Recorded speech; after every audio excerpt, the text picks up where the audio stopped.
नमस्कार दोस्तों, बाबा विश्वनाथ की नगरी काशी से मैं डॉक्टर गौरव शाह आप सभी का स्वागत करता हूं, अभिनंदन करता हूं। I welcome you all.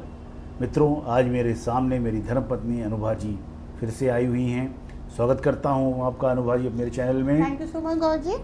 क्या आपको पूछना है पूछिए। आज फिर से इनकी कुछ क्वेरीज हैं, देखते हैं मैं कितना समाधान कर पाता हूँ। क्वेरी तो है मगर थोड़ी सी क्रिटिकल क्वेरी है। अच्छा।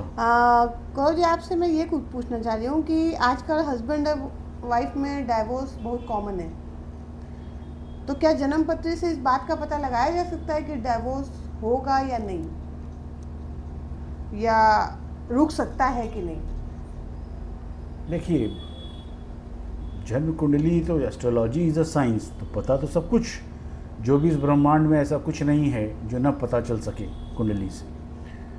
लेकिन अब आज का जो समय है, जिस समय का यह शास्त्र लिखा गया, उसमें ज़मीन आसमान का अंतर है। आज के समय में क्या हो रहा है कि डाइवोर्स लेना कोई बहुत बड़ी घटना नहीं हो गई है। आज से 25 साल 50 साल पहले बहुत कम आपको केस सुनने में मिलते थे कि डाइवोर्स ले लिया है किसी ने, लेकिन आजकल ये बड़ी आम बात होती जा रही है। तो ऐसे में बड़ा आवश्यक हो गया है कि शादी के पहले ही अगर कुंडली मिला लिया जाए तो वो सबसे अच्छा होता है। क्योंकि हालांकि ऐसा नहीं है कि कुंडली मिलाने के बाद डाइवोर्स नहीं होती, लेकिन जो परसेंटेज ऑफ डाइवोर्स है वो कम हो जाता है। ठीक है।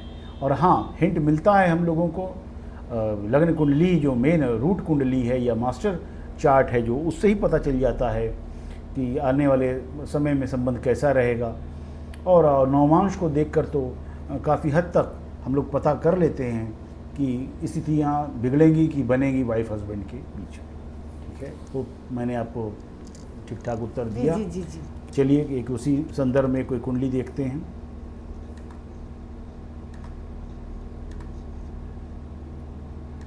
देखिए, आपके स्क्रीन के सामने एक कुंडली है जयदीप जी की।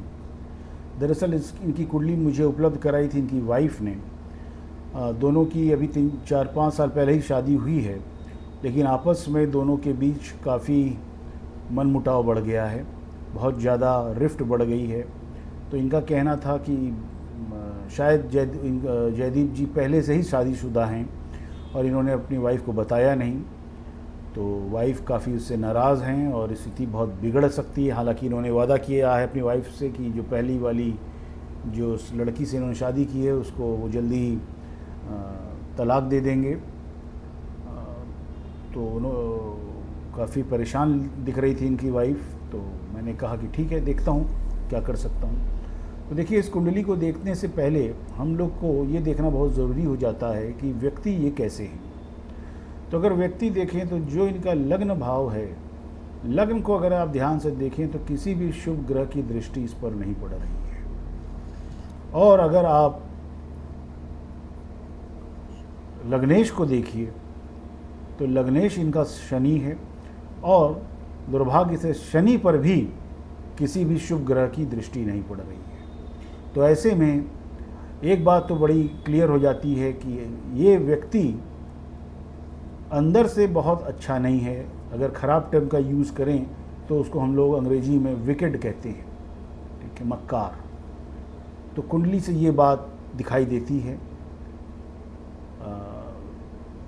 अब अगर हम लोग शादी वाली बात को देखें तो इनका जो 7वें भाव है उस पर मंगल देव की पूरी दृष्टि पड़ रही है और शनिदेव भी अपनी दशम दृष्टि से इसको देख रहे हैं। वहाँ पर भी कोई शुभ दृष्टि नहीं पड़ रही है किसी भी, न तो गुरु शुक्र बुध जैसा कोई भी अच्छा ग्रह इनके सप्तम भाव को नहीं देख रहा है। सप्तमेश को देखें तो सप्तमेश स्वयं मंगल के साथ हैं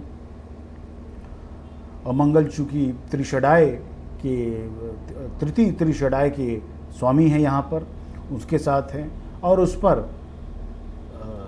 शनिदेव की पूरी दृष्टि पड़ रही है। तो सप्तमेश भी पीड़ित दिखाई दे रहा है। हालांकि एक बस यहाँ पर थोड़ी सी राहत की बात यही है कि बृहस्पति देव द्वादश भाव में बैठकर सप्तमेश को देख रहे हैं। तो इससे लगता है कि शादी बच सकती है, डाइवोर्स की स्थिति नहीं आएगी। लेकिन और ज़्यादा क्लैरिफिकेशन के लिए मैंने इनका नवमांश भी देखना की कोशिश की। तो नवमांश देखिए, नवमांश का जो लग्न है वो काफ़ी बली हो गया है कि शनिदेव अपनी पूरी दृष्टि से लगन भाव को देख रहे हैं, और चंद्रमा और शनि का यहाँ पर इंटर एक्सचेंज भी हो रहा है, राशि परिवर्तन भी हो रहा है, क्योंकि चंद्रमा एक शुभ ग्रह माना जाता है और वह सप्तम भाव को देख रहा है। सप्तम भाव में शनि देव गुरु के साथ बैठे हैं, बृहस्पति देव के साथ बैठे हैं। हालांकि बृहस्पति देव नवमांश में द्वादशेष हो जाएंगे और तृतीय त्रिषडाय के स्वामी हो जाएंगे, लेकिन फिर भी नैसर्गिक रूप से वो गुरु वो एक शुभ ग्रह हैं, इसलिए मैंने यही कहा कि इनकी शादी तो बच जाएगी, डाइवोर्स होने की स्थिति नहीं आएगी। और मैंने उपाय के तौर पर इनकी अगर आप ग्रह दशा देखें तो शनि की महादशा चल रही है, तो निश्चित रूप से शनि की जो महादशा चल रही है, तो ऐसे में सबसे पहला उपाय मैंने इनको बताया कि इनको शनि का उपाय करना पड़ेगा।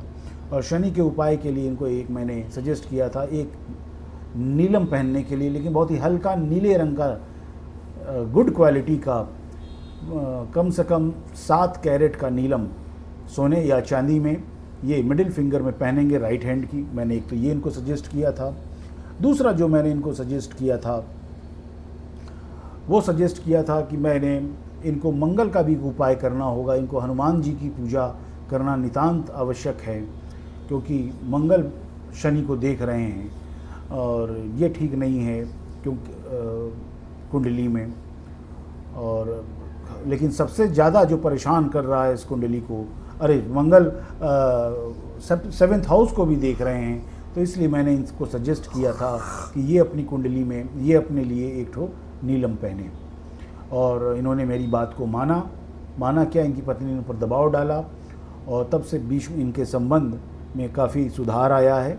बहुत सुधार तो नहीं पत्नी ने बताया है, लेकिन हाँ फिर भी अब वो स्थिति नहीं है कि डाइवोर्स की नौबत आ जाएगी। तो इस तरह से हम बता सकते हैं कुंडली से कि आने वाले समय में क्या रिलेशनशिप रहेगी।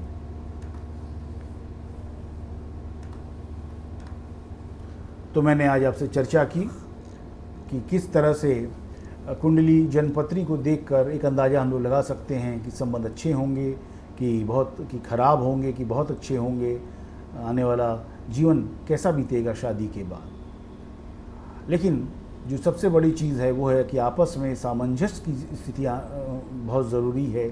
दोनों एक दूसरे का, अगर हम लोग पति और पत्नी एक दूसरे का ख्याल रखें तो ये ऐसी स्थिति ना आए। और डाइवोर्स आना कोई बहुत अच्छी बात नहीं है, क्योंकि शादी एक बहुत पवित्र बंधन होता है और ये कहा जाता है कि बहुत भाग्यशाली होते हैं जो कि अच्छे दाम्पत्य जीवन को व्यतीत कर पाते हैं। चलिए फिर मिलेंगे, तब तक के लिए जय हिंद, जय भारत। मेरे चैनल पे आने के लिए अनुभा जी बहुत बहुत धन्यवाद। जी शुक्रिया बहुत बहुत।